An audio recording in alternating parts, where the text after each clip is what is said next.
Friends, 2-3 दिन से मैं वीडियो नहीं बना पा रहा था क्योंकि कुछ स्टूडियो के लिए इंतज़ाम कर रहा था। कुछ चीज़ें ऐसी क्रिएट कर रहा था जिसके कारण वीडियो बनाने में थोड़ी सी लेट हो गई।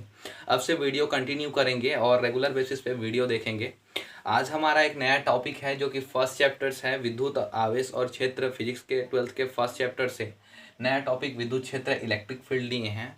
आज हम देखेंगे कि इलेक्ट्रिक फील्ड होता क्या है, इलेक्ट्रिक फील्ड का एक फॉर्मूला कैसे बनता है, ये चीज़ अपन देखने वाले हैं। और एकदम इजी वे में रटना ही है, समझना है, थोड़ा सा ध्यान दीजिएगा। सो कंसंट्रेट दिस टॉपिक।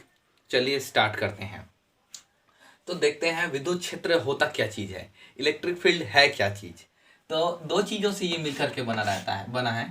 एक तो होता है इलेक्ट्रिक, जिसको इलेक्ट्रिसिटी भी अपन बोल सकते हैं, और दूसरा होता है फील्ड। फील्ड मतलब क्षेत्र होता है, कोई सा भी एक एरिया जिसको हम लोग क्षेत्र के नाम से जानते हैं। और इलेक्ट्रिसिटी के एरिया बात की जाए और उसके लिए एरिया की बात की जाए तब वो इलेक्ट्रिसिटी एरिया या फिर इलेक्ट्रिसिटी फील्ड के नाम से अपन उसको जानते हैं। अब इलेक्ट्रिसिटी फील्ड किसे कहेंगे या फिर इलेक्ट्रिक फील्ड या विद्युत क्षेत्र किसे कहेंगे, तो किसी विद्युत आवेश के चारों ओर का वह क्षेत्र जहाँ तक उसका प्रभाव बना रहता है उसको अपन विद्युत क्षेत्र कहते हैं। कहने का मतलब क्या है, हमने पहले डिस्कस कर चुके हैं पहले के वीडियोस में कि आवेश जो चार्ज होते हैं, आवेश मतलब चार्ज दो प्रकार के होते हैं, एक पॉजिटिव होता है, एक निगेटिव होता है।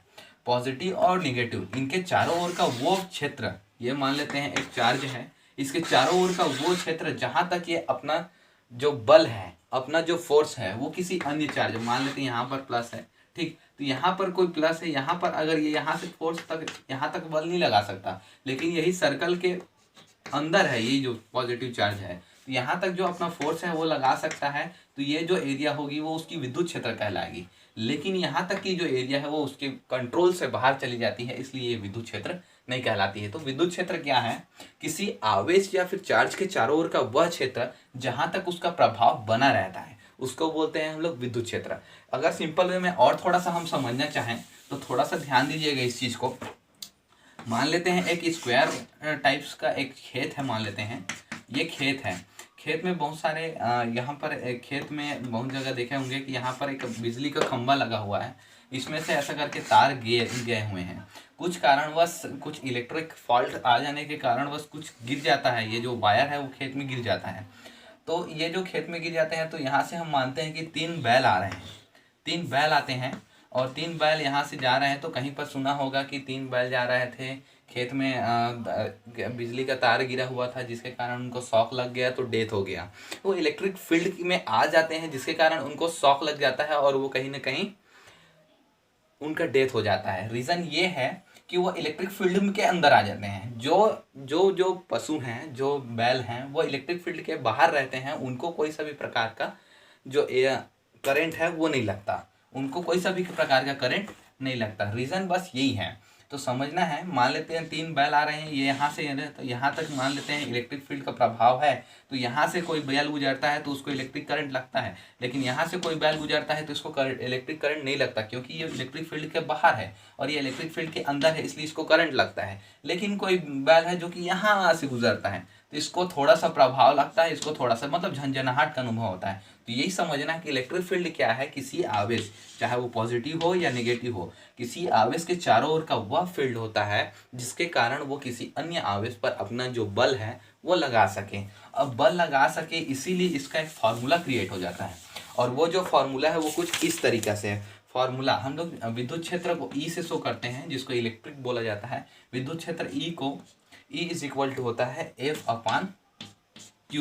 Q0 क्या है, एक परिरक्षण आवेश है, इसमें हम लोग पॉजिटिव या नेगेटिव कोई सा भी ले सकते हैं।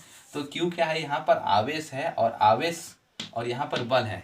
यहाँ से स्पष्ट शो हो जाता है, क्लियर रूप से यहाँ पर प्रदर्शित हो रहा है कि आवेश के चारों ओर का वह क्षेत्र जहाँ तक वो अपना प्रभाव प्रदर्शित कर सके, मतलब बल प्रदर्शित कर सके किसी आवेश पर, तब वो चारों ओर का क्षेत्र होता है विद्युत क्षेत्र। कहने का मतलब समझना है, ये जो आपका जो फॉर्मूला क्रिएट हुआ है वो हम जो एग्जांपल लिए हैं वहाँ से क्रिएट हो रहा है। यहाँ पर बल लगा, F लगा, किन के कारण लगा, तो आवेशों के कारण लगा, और वही बल क्या हो गया, तो वो बल का चारों ओर का क्षेत्र हो गया, वही क्या कहलाया, हमारा विद्युत क्षेत्र। तो ये कुछ इस तरीके से है। ई क्या है तो विद्युत क्षेत्र है, एफ क्या है बल लगने दो आवेशों के बीच लगने वाला बल है, और क्यू क्या है तो क्यू यहाँ पर आवेश है। गाइस अगर ये वीडियो समझ आया हो तो लाइक सब्सक्राइब शेयर करें, और जाते जाते एक बार और क्लियर कर लीजिए विद्युत क्षेत्र क्या है। तो विद्युत क्षेत्र किसी आवेश पर्टिकुलर आवेश का चारों ओर का क्षेत्र है। पॉजिटिव मान लेते हैं तो इसके चारों ओर का वह क्षेत्र जहां तक वो अपना किसी भी आवेश के ऊपर फोर्स लगा सके, या फिर वो अपने कंट्रोल के चारों ओर का वह कंट्रोलर एरिया जहां पर वो किसी आवेश पर बल लगा सके, वही विद्युत क्षेत्र कहलाता है। That's it. Like subscribe share my friend.